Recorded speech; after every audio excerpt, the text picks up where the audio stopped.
Okay, so this is a typical problem that you will see on exam 2 and on quiz 5. So the question states that you have 15 milliliters of a 0.040 molar solution of isopropylamine, and it's titrated with 0.025 molar solution of hydroiodic acid. First question is, what volume of hydroiodic acid is needed to reach the equivalence point? So remember that at equivalence point, for this particular titration, at equivalence point, moles of isopropylamine initial will be equal to moles of hydroiodic acid added. So first I'm going to calculate the moles of isopropylamine. So I have a 0.015 liter solution of isopropylamine. It has a molarity of 0.040 moles. I'm just going to abbreviate it per liter.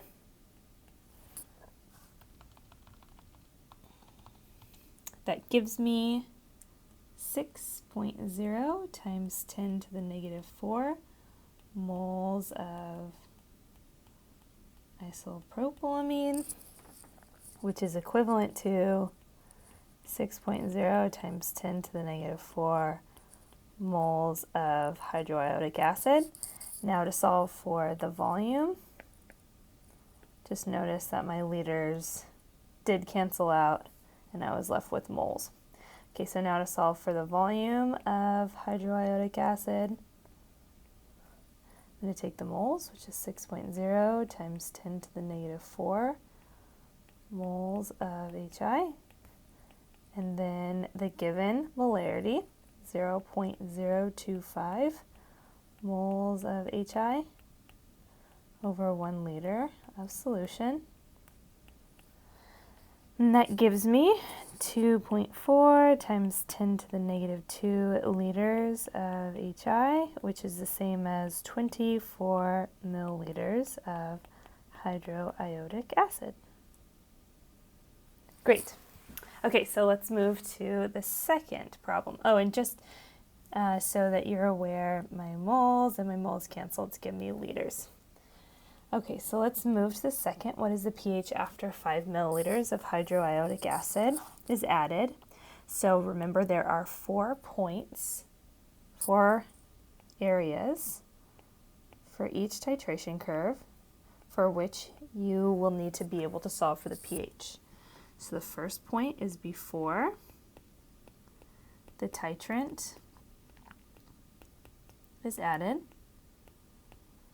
The second is after titrant added,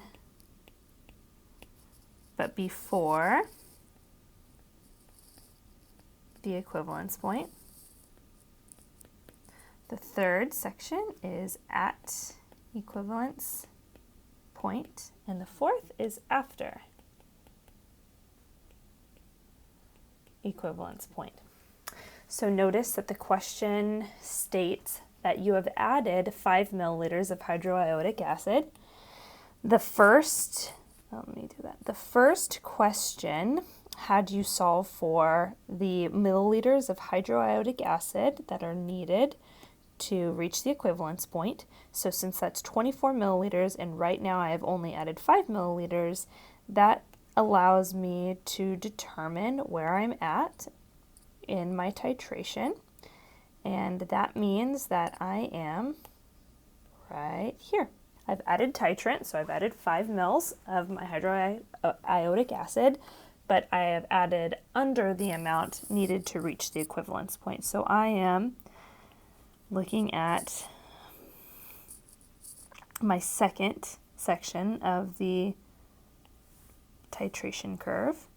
So the second section of the titration curve for a weak base with a strong acid, the weak base being the isopropylamine, the strong acid being hydroiodic acid. So I've identified where I am in the titration. I've identified what type of titration curve I am solving for, and that'll allow me to determine what type of solution I have. So a solution for a weak base strong acid that's after the titrant has been added but before equivalence point is a buffer solution. Use the chart made in class to identify what type of solution or to characterize the type of solution if you're confused about where we got that. So go back and look at the characterizing solution from a titration chart. Okay, since I have a buffer solution, what I'm going to do is go to my second page. So first, let's change colors here. I want to find moles of the strong acid. So the moles of the strong acid added, I've added 5 milliliters, so that's 0.0050 liters. Multiply that by the concentration given, so that's 0.025.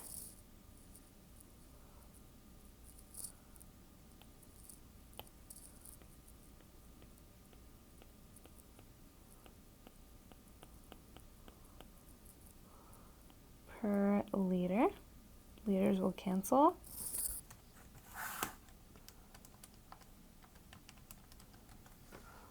You can follow along and do this calculation. Oops, that is not the right answer.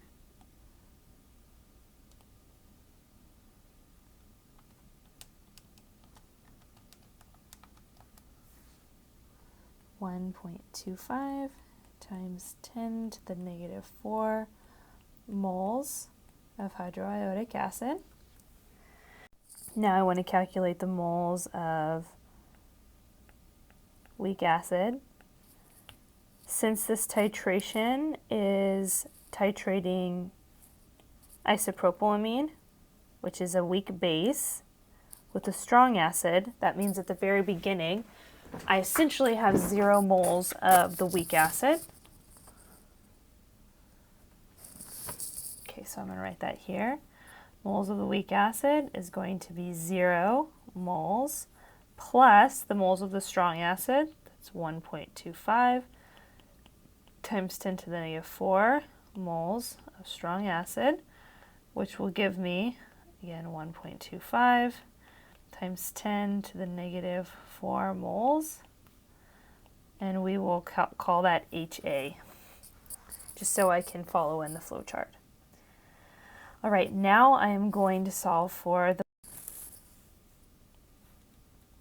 moles of weak base is equal to what I got in letter A. So letter A shows that I had 6.0 times 10 to the negative 4 moles.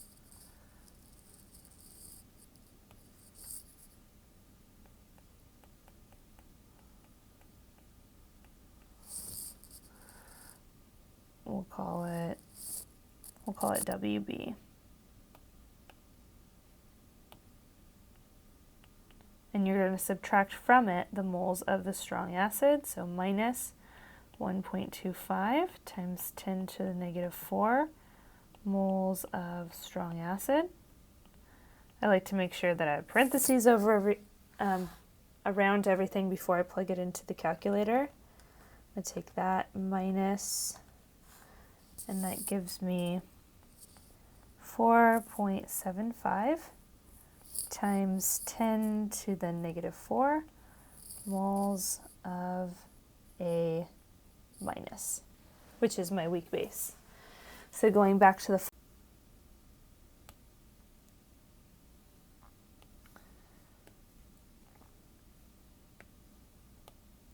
so the pH is equal to the pKa, which I don't know yet, plus the log of A minus over HA. Notice the problem gave me Kb, see if I can get this. Kb is equal to 4.7 times 10 to the negative 4.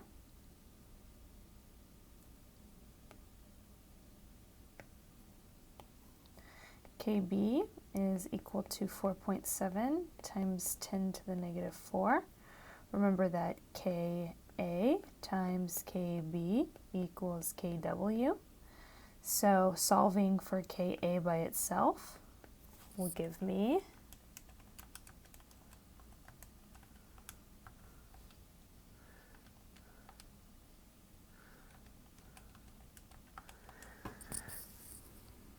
2.14 times 10 to the negative 11. And I need pKa, so I'm going to take the negative log of the Ka to give me pKa. So plugging that into my equation,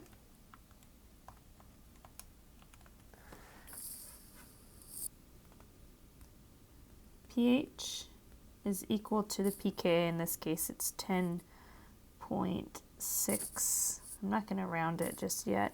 686. I have 2 sig figs, so I'm going to put a line there. Plus the log of the weak base, which is this number right here, 4.7. Remember, when you're dealing with buffers, just plug the moles in directly to the buffer equation.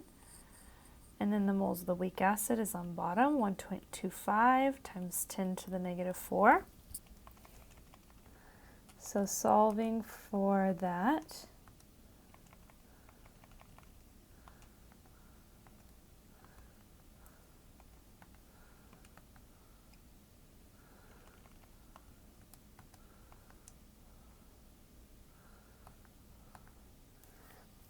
we get that the pH is equal to 11.25, 2 sig figs in my answer.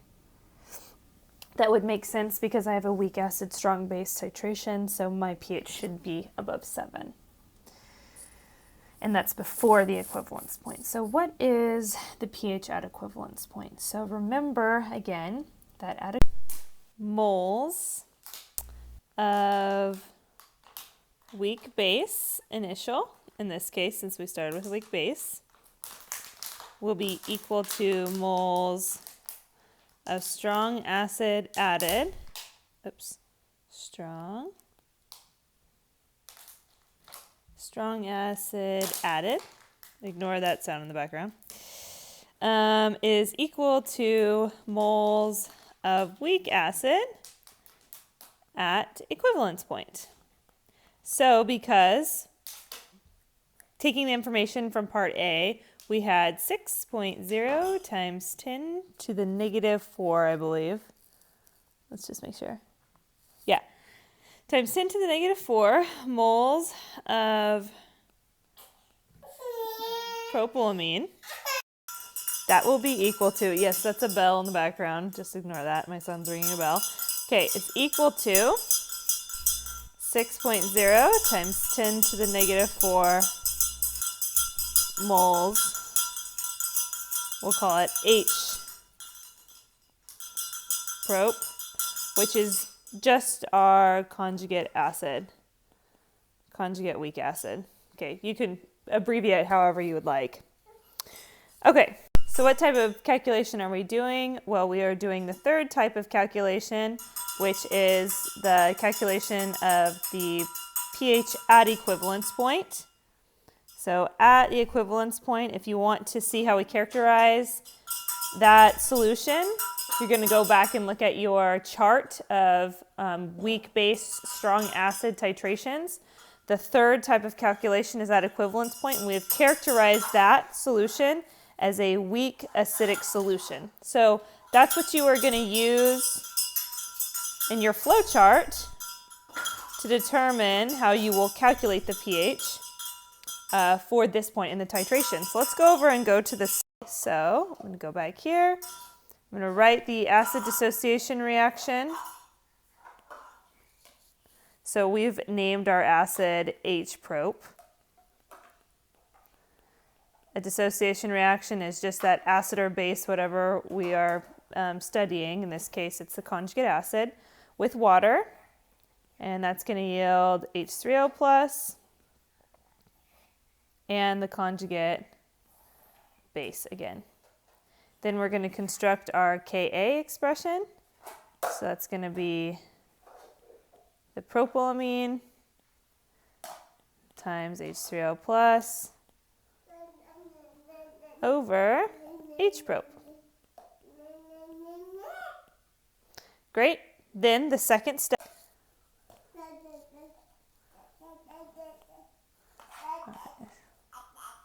So the first thing I want to plug in here is the moles of H-prop over the total liters of solution.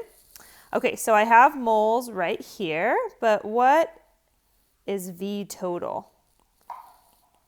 So remember that I started the problem, so if I can scroll down, I started the problem with, in part A, 15 milliliters of the aqueous solution, and then I said at equivalence point I've added 24 milliliters, so I have a total of 39 milliliters of solution. Great, so I'm going to scroll back up. So I know V total then is 39 milliliters. So I'm going to take my moles of H-prop divided by liters of solution to get me my initial molar concentration of the conjugate weak acid.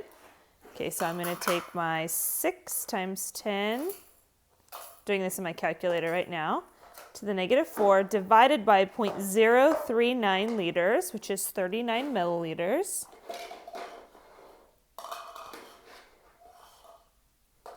And I get 1.538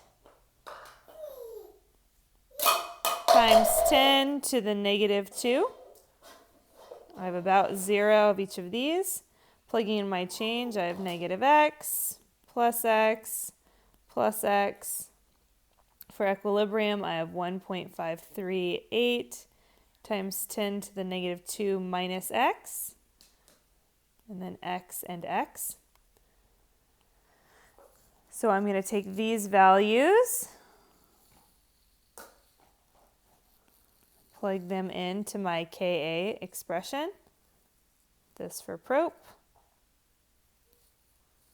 this for hydronium, and this for H-prop. But remember, for this I'm going to make the assumption that X is so much smaller than my original concentration that it is virtually 0. So when I plug that into my Ka expression, I'm going to get x squared over 1.538 times 10 to the -2. That's going to be set equal to my Ka. In part B, I said it was 2.14 times 10 to the -11. Cross multiply, I end up with x squared is equal to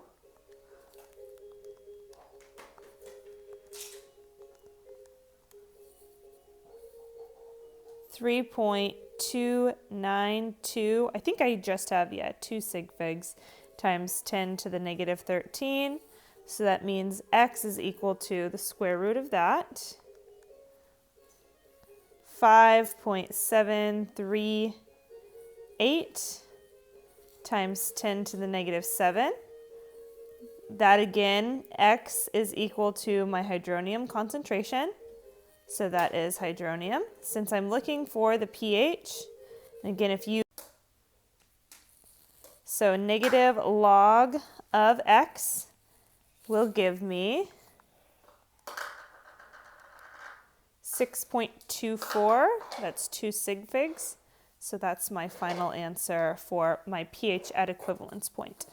Another thing I want to point out before we move on is that this number right here is less than 7, and that's at equivalence point. Notice the only time that I have an equivalence point that has a pH of 7 is when I have a strong acid, strong base. When you titration, when you have a weak base, strong acid titration, the pH will be below 7. And when you have a weak acid, strong base titration, then the pH will be above 7.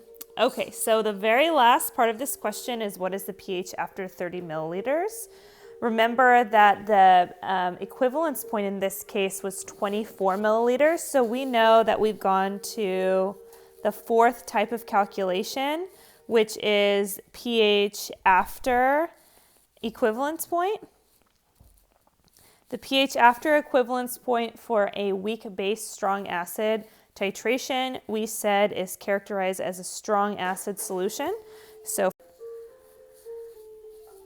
really the question is, how far past the equivalence point did I go? I showed this a different way in class if you would like to do it this way, or if you want to do it the way we did in class, it's fine. They're both going to give you the same answer. But this actually might be a little bit simpler.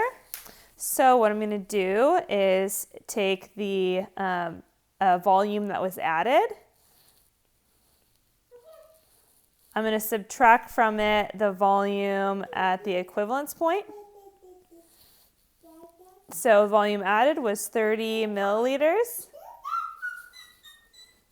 Remember, the volume at equivalence point was 24 milliliters. So we have an excess of 6 milliliters.